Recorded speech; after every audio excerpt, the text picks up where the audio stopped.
Dillian the Body Snatcher right here. It's a champ. Big up to Sporting Icon. Subscribe. Otherwise, I might pay you guys a visit. King Kong, Luis Ortiz, has spoken about the potential fight with Dillian Whyte and, of course, what it means for him moving forward, because he wants another shot at Wilder. And, of course, he covers both of those in his statement here. And this is what Luis Ortiz had to say. I thank God for the opportunity, my team and the World Boxing Council for making this fight mandatory, because it gives me the opportunity to fight for a title, which is the only thing that counts in the end. Whyte is just getting in the way of accomplishing my objective, which is to fight Wilder again. I have a knife in my heart and I want to take it out because it's still something that hurts. As far as the fight went with Wilder, I don't know if it was the excitement of fighting for the title, but I lost a bit of focus. The plan we had, I don't know. In the second meeting, things are going to be different, I can assure you that. I do not know what I can tell you. I just wanted to tear Wilder's head off. I didn't think about whether or not I was winning or losing this fight. I just wanted to rip his head off. That was the only plan. If I win this fight with Whyte, I will be closer to Wilder. The first thing is to win this fight and show the world that King Kong is still here. So that was Luis Ortiz's statement. So his main focus, quite clearly, is getting in there with Wilder. He's not thinking about a fight with Joshua. He wants revenge, is what he wants, and Dillian Whyte is in the way of that.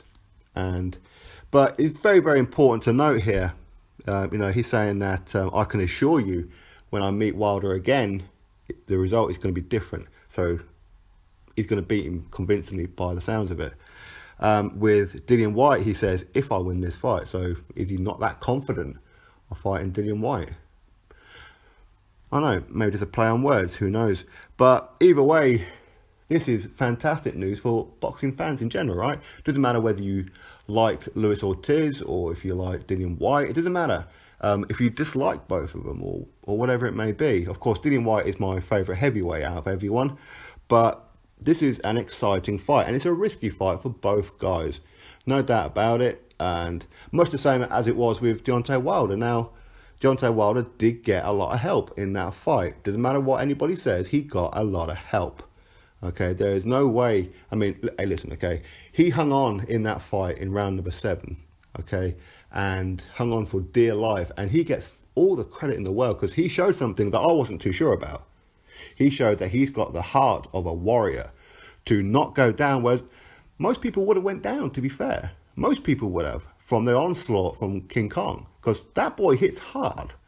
Okay, but Wilder was still on his feet. He refused to take a knee when it was, in some ways, it was probably the most logical thing to do, to stop the beating, as in cut it short a little bit early, take a knee.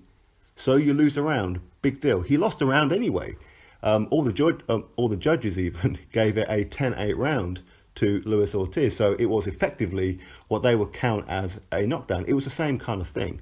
So him taking a knee, it would have been the same result for that round anyway. But no, he didn't do that.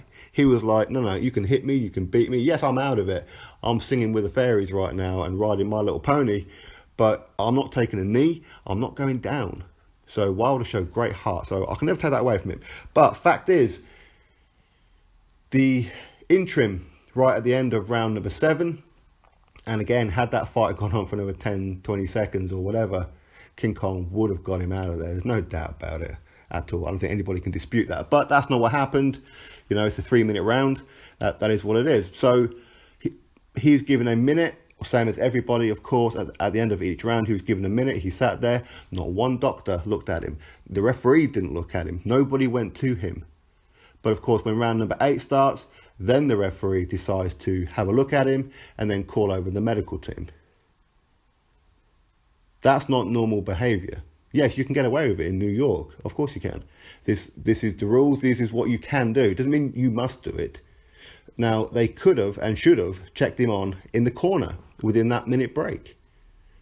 Didn't they do that in recent fights? They've done that. I forget which fight it was now. Was it Broner and Vargas?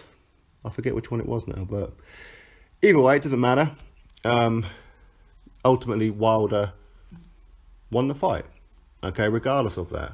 And, okay, I mean, even without that extra 30 seconds or whatever it was, help from the referee and the medical team, who's to say that Luis Ortiz would have won the fight anyway? There's no guarantees of anything, is there? So, but either way, that is what it is. So a fight with Dillian Whyte is one that everybody would love.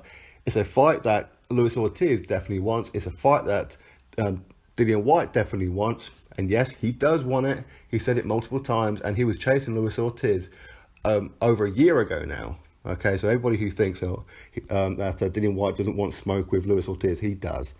Okay, trust me, he does.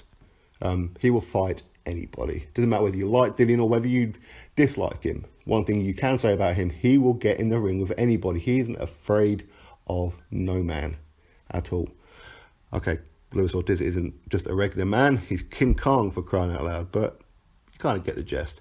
So hopefully this fight happens. Ultimately, Dillian Whyte's got a choice.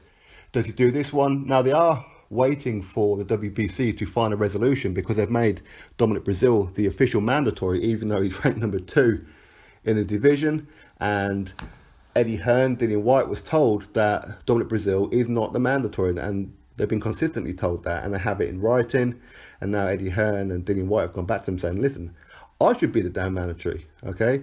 If Wilder's going to fight Breazeale, that's fine. Then it's a voluntary, but it's not mandatory. Okay, we have no issue with him fighting Breazeale, but I will fight King Kong, Luis Ortiz, if it guarantees me a shot next at Deontay Wilder. Otherwise, what's the point?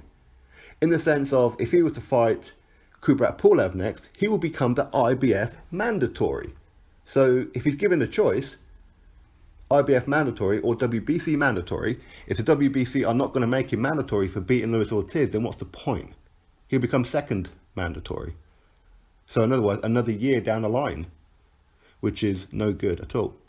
So he's better off going for Kubrat Pulev to at least become the mandatory. Now, of course, if he does go fight Kubrat Pulev, then that will probably leave an opening for Luis Ortiz versus Joseph Parker for the secondary mandatory. So anyway, drop your thoughts below, click that thumbs up, subscribe. Catch you next video.